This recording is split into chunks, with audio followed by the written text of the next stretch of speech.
वहाब दुर्रानी के आदमी जवार को गोली मारते हुए उसे जख्मी हालत में छोड़कर वहां से फरार हो जाते हैं। स्थानीय लोग जवार की मदद करते हैं और उसे फौरन हॉस्पिटल शिफ्ट करवा देते हैं। उसी वक्त बेहजाद साहब को पता चला कि जवार हॉस्पिटल में है।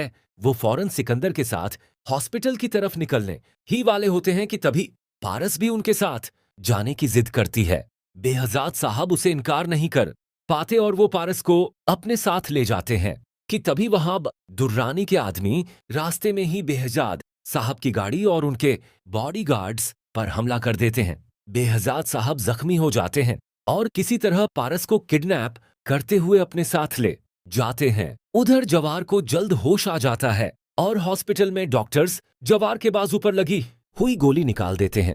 होश में आते ही बेहजाद साहब जवार को बताते हैं कि वहां पर पारस को किडनैप कर लिया है।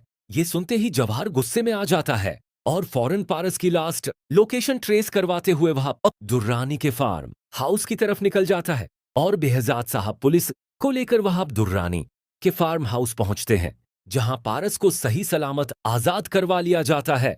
लेकिन वहां दुर्रानी अपनी जान बचाकर वहां से भाग चुका होता है। इसके बाद बेहजाद साहब और जवार पारस को सही सलामत घर वापस ले आते हैं।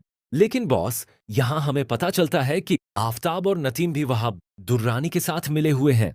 बेहजाद साहब के घर जब आफताब वहाब दुर्रानी के साथ फोन पर बात कर रहा होता है तो उसी वक्त सिकंदर उसकी सारी बातें सुन लेता है और फोन में रिकॉर्ड कर लेता है और सीधा बेहजाद साहब के पास पहुंचकर आफताब और वहाब दुर्रानी के बीच होने जेल में बंद वहाब दुर्रानी के चेहरे पर जरा भी डर दिखाई नहीं देता। वह मुस्कुराते हुए अपने वकील से कहता है, बेहजाद साहब समझ रहे हैं कि उन्होंने जंग जीत ली, लेकिन उन्हें नहीं पता कि असली खेल अभी बाकी है। दूसरी तरफ बेहजाद साहब के घर में सभी लोग पारस के सुरक्षित लौट आने की खुशी मना रहे होते हैं, लेकिन जवाहर का चेहरा अब भी गंभीर होता है। उसे एहसास हो चुका होता है कि आफताब और नतीम केवल मोहरे थे, इनके पीछे कोई बहुत बड़ा खिलाड़ी मौजूद है। उसी रात सिकंदर रिकॉर्डिंग को दोबारा सुनता है। अचानक उसे एक आवाज सुनाई देती है जो पहले किसी के ध्यान में नहीं आई थी। रिकॉर्डिंग के आखिर में एक अनजान शख्स कहता है, बॉस को खबर कर दो, पहला प्लान फेल हो गया है। सिकंदर तुरंत जवाहर को बुलाता है। दोनों कई बार रिकॉर्डिंग सुनते हैं। जवाहर को वह आवाज जानी पहचानी लगती है, लेकिन उसे याद नहीं आता कि उसने उसे कहाँ सुना था। इधर जेल में वहाब दुर्रानी एक पुलिसकर्मी को रिश्वत देकर चोरी छिपे फोन हासिल कर लेता है। वह किसी अनजान व्यक्ति को कॉल करता है और कहता है, अब तुम्हारी बारी है, जवाहर को खत्म कर दो वरना वह हम सब तक पहुंच जाएगा। उधर जवाहर और सिकंदर अगले दिन नतीम से पूछताछ करने का फैसला करते हैं। पहले तो नतीम कुछ नहीं बोलता, लेकिन जब उसे रिकॉर्डिंग सुनाई जाती है तो उसका चेहरा उतर जाता है। वह डरते हुए कहता है, मैं सब कुछ बताऊंगा, लेकिन पहले मुझे सुरक्षा चाहिए। यह सुनकर जवाहर को यकीन हो जाता है कि अब बहुत बड़ा राज सामने आने वाला है। नतीम के इतना कहते ही पूछताछ वाले कमरे में सन्नाटा छा जाता है।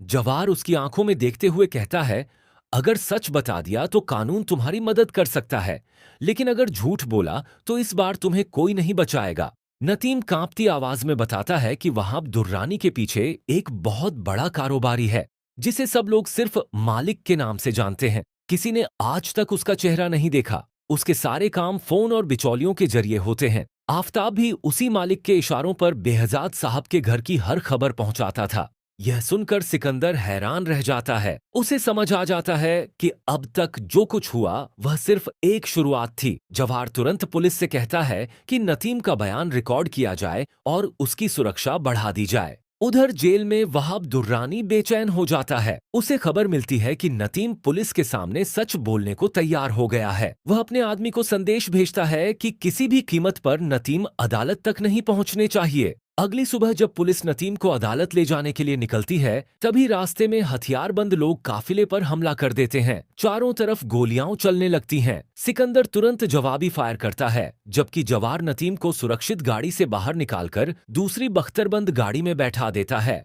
मुठभेड़ के दौरान 2 हमलावर पकड़े जाते हैं, लेकिन उनका सरगना भाग निकलता है। पकड़े गए गुंडों से पूछताछ में पता चलता है कि उन्हें सीधे मालिक के आदमी ने भेजा था। उधर पारस को भी धमकी भरा एक गुमनाम खत मिलता है, जिसमें लिखा होता है, अगर जवाहर ने जांच बंद नहीं की तो अगला निशाना तुम होगी। खत पढ़कर पारस घबरा जाती है, लेकिन जवाहर उसे भरोसा देता है कि अब वह अकेली नहीं है।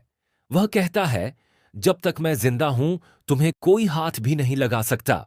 इसी बीच सिकंदर रिकॉर्डिंग में सुनी गई रहस्यमयी आवाज का मिलान पुराने कॉल रिकॉर्ड से करता है। अचानक कंप्यूटर पर एक नाम सामने आता है। वह नाम देखकर सिकंदर की आंखें फैल जाती हैं, क्योंकि वह कोई दुश्मन नहीं बल्कि बेहजाद साहब का वर्षों पुराना भरोसेमंद साथी निकलता है। सिकंदर बिना समय गंवाए बेहजाद साहब और जवाहर को फोन करता है और कहता है, सर, हमें गद्दार मिल गया है, लेकिन यकीन मानिए उसका नाम सुनकर आप दोनों भी हैरान रह जाएंगे।